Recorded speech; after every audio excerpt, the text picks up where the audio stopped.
1700 फलस्तीनियों की लाशें भी इसराइल के पास सौदेबाजी का जरिया। बनने के बाद भी सुकून नहीं। फलस्तीनी लाशें क्यों रोकी गईं? आप देख रहे हैं न्यूज़ 18 का सोशल मीडिया प्लेटफॉर्म। मैं हूं विशाल आजम। जरा सोचिए, एक इंसान दुनिया से चला जाता है, उसके बाद उसके घर वालों की सिर्फ एक ख्वाहिश होती है कि वो अपने प्यारे की मैयत को आखिरी बार देख ले, उसे इज्जत के साथ दफन करें और उसके लिए दुआ करें। लेकिन एक रिपोर्ट के मुताबिक तकरीबन 1700 फलस्तीनियों की लाशें इसराइल के पास मौजूद हैं और इस मामले का सबसे अफसोसनाक पहलू यह है कि इन लाशों को मुस्तकबिल में मुज़ाकरात के दौरान दबाव या सौदेबाजी के एक जरिए के तौर पर इस्तेमाल करने की बात सामने आई है। खुद इस्राएली अखबार हार्टीज के रिपोर्ट के मुताबिक इस्राएली सिक्योरिटी हुकाम का मौक़िफ़ है कि इन लाशों को इसलिए अपने पास रखा जाना चाहिए ताकि मुस्तकबिल में अगर कोई इस्राएली शहरी या फौजी गिरफ्तार हो तो उन लाशों के बदले मुज़ाकरात किए जा सके, सौदेबाजी की जा सके। लेकिन सवाल यह है कि क्या किसी इंसान की मैयत भी सौदेबाजी का हिस्सा बन सकती है? क्या एक मां को अपने बेटे की मैयत इसलिए नहीं मिलनी चाहिए कि वो फलस्तीनी है? रिपोर्ट के मुताबिक इन लाशों में ज्यादातर ऐसे फलस्तीनी शामिल हैं जिन पर 7 अक्टूबर के वाकयात में हिस्सा लेने का इल्जाम है। लेकिन इनमें ऐसे फलस्तीनी भी शामिल हैं जो किसी लड़ाई में शरीक नहीं थे और यहां मामला मजीद संगीन हो जाता है।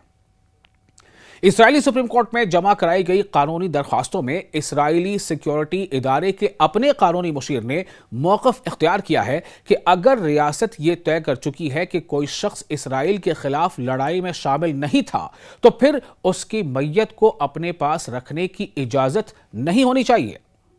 यानी सवाल सिर्फ सियासी नहीं, ये कानूनी और इंसानी हुकूक का सवाल भी है। इंसानी हुकूक यानी ह्यूमन राइट्स। एक और रिपोर्ट के मुताबिक इसराइल के पास 100 से ज्यादा ऐसे फलस्तीनियों की लाशें भी मौजूद हैं जो मगरबी किनारे यानी वेस्ट बैंक और गजा में इसराइली हिरासत के दौरान जान से गए। इनमें कम से कम 68 अफराद गजा से ताल्लुक रखते थे और दूसरी तरफ हजारों फलस्तीनी इसराइली हिरासत में मौजूद हैं। रिपोर्ट्स के मुताबिक हजारों फलस्तीनियों को बगैर किसी फर्द जुर्म या बाकायदा मुकदमे के इंतजामी हिरासत में रखा गया है, जबकि मजीद हजारों अफराद को सिक्योरिटी से मुतअल्लिक कवानीन के तहत कैद किया गया है। इन कैदियों में बच्चे भी शामिल हैं। सोचिए, एक घर में एक मां अपने बच्चे का इंतजार कर रही है, एक बाप अपने बेटे की तस्वीर हाथ में लिए बैठा है, एक खानदान ये सोच रहा है कि अगर उनका प्यारा जिंदा है या नहीं, और अगर वो दुनिया से जा चुका है तो कम से कम उसकी मैयत कहां है। यह सिर्फ आदाद व शुमार नहीं है। 1700 लाशें, 1700 इंसान, 1700 खानदान और शायद हजारों आंखें जो अपने प्यारों की आखिरी झलक देखने के इंतजार में हैं।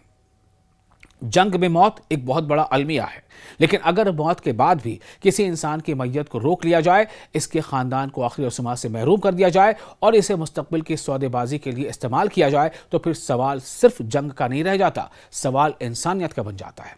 दुनिया के किसी भी हिस्से में किसी भी मजहब या कौम से ताल्लुक रखने वाले इंसान के लिए मौत के बाद इज्जत और तदफीन का हक एक बुनियादी इंसानी कद्र होनी चाहिए, क्योंकि जंग के मैदान में इख्तलाफ अपनी जगह, लेकिन मौत के बाद भी इंसान इंसान ही रहता है।